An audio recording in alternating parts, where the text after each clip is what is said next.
Creatine 101. Let's talk about it. Should I take it?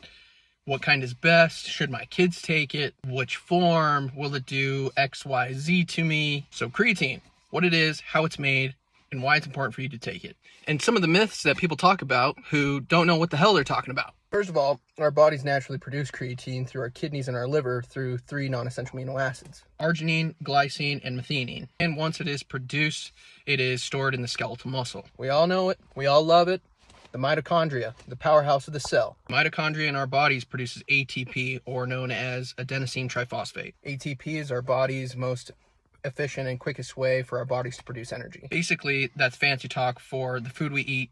It converts into energy, ATP. Now the creatine's made adenosine triphosphate. Now when physical activity starts, that creatine floating around in our bodies goes and find the mitochondria that made that ATP, cooks it up for us, and jacks one of the phosphate molecules. That adenosine triphosphate loses one phosphate and becomes diphosphate. That creatine becomes creatine phosphate. And that creatine that our body now has is the main driver in explosive efforts when doing things like weightlifting, sprinting, things like that. Now the myths we all hear, let's talk about them.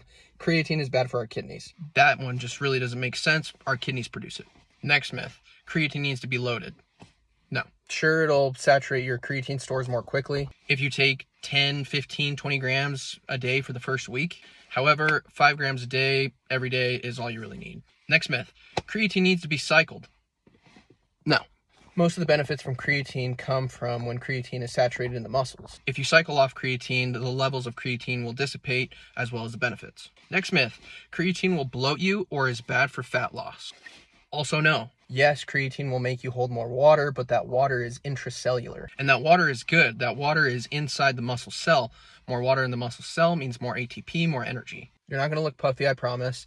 Or even if you're in a calorie deficit, you're trying to lose weight like I've been for the last few weeks, I actually recommend taking creatine. It can help preserve or even increase your strength. Most popular forms of creatine: creatine monohydrate, creatine HCl, micronized creatine. I always recommend creatine monohydrate as it is by far the most well documented and has been proven to improve exercise performance. There was one study done where there was a 10% increase in exercise performance when supplementing with creatine monohydrate. In conclusion, male, female, your teenager, whoever, 5 grams a day, creatine monohydrate.